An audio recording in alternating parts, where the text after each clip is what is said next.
I'm Jason Kofke, and I teach the Intro to Drawing class, the Advanced Drawing classes, and figure drawing. For Drawing 1, it's a real focus on perception and seeing the real world and working from what's called observation, drawing from observation. For Drawing 2 and for Advanced, you begin to rely on the knowledge you have of the world, things like linear perspective, atmospheric perspective. So if you've started to have practice or exposure to those concepts, they start to get reinforced and we start to practice those. So you don't need to have a subject in front of you for every drawing you do, because you eventually start using the knowledge of the world to be able to imagine it differently and show what that looks like. That's where we get into advanced drawing, where you're drawing from imagination, where you have such an understanding through observation and an understanding of your own knowledge of the world that you can start making things up, you can start combining things, and that starts to get to the level of mastery. For the Intro to Drawing course, you don't really need any skills or practice in drawing, but an open-mindedness to trying new approaches or to use your eyes and imagination in ways that may be challenging for the first time, I think is the most important thing. To be open-minded, to be excited about it, and to be open to the idea of seeing the world in a different way. For Drawing 1 and Drawing 2, I wouldn't say training, but more exposure. Exposure to the basics of drawing, which is drawing from observation, thinking about composition, and being able to really see, what I mean to say is to really be able to look at what you're drawing and see it for what it is.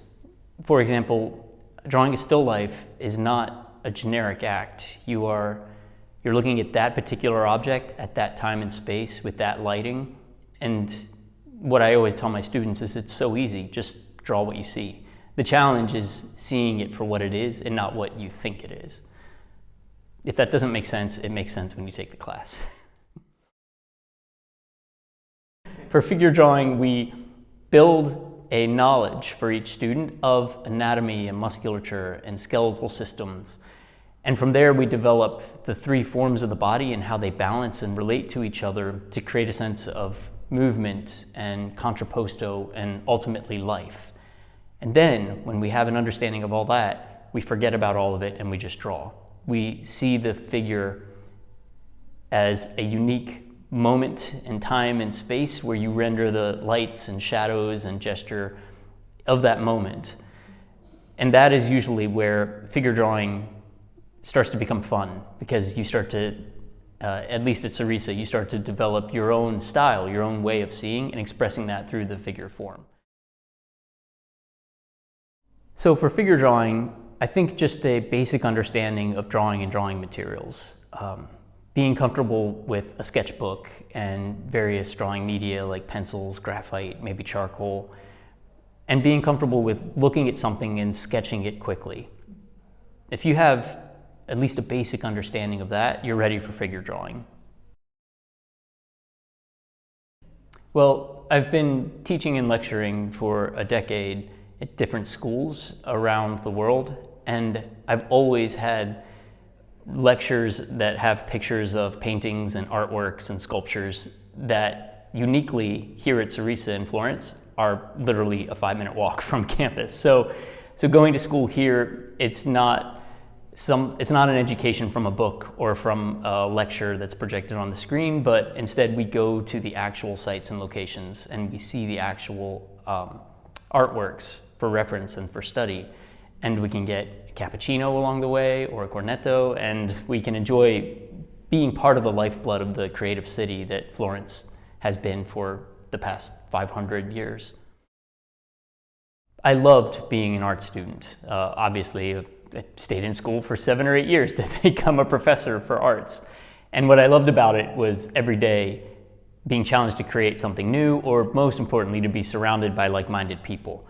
And as a professor, I'm surprised I get to do that on a daily basis and help really, I think, the next generation, but the most creative people at the most pivotal times in their life, to get to grow and expose them to the elements of contemporary and historical art that I love, and then in the end, we all make projects together. So the classes are not, at least my classes are not hierarchical, where I'm teaching and telling students what to do or create. It's a very communal thing, and going into the classroom every day is, to me, like going into the studio. And it's a shared experience with creative people from all different walks of life and parts of the world, and new ideas to bring into the contemporary art practice. Yeah, Florence is a place that I never forgot ever since I first came here in 2012, probably because of my art history background. This has everything. But I was also very surprised at Venice, and it's such a unique city. I can't imagine anywhere else in the world that's like it. And I think what I love about both cities is that they are cities, but they're not metropolises. It's not New York. It's kind of difficult to get lost, even though it's very easy to get lost. And if you walk around Florence or Venice at 1 or 2 a.m., it's quiet, and it feels like you have the entire city to yourself. And I don't think that you have that in major urban places like Rome or New York or Paris. These two cities in Italy are a small town feel, but all of the opportunity and culture and depth of a complex city. Easy answer is my wife. She's a musician and she tours Europe, so I have to listen to that. But it's a mixture. But I can simmer it down to French, Italian, American, and British music from the 1940s and 50s, 60s, 70s, 80s and 90s, and now. So I skipped the early 2000s because it's too soon. That's a lot of different music.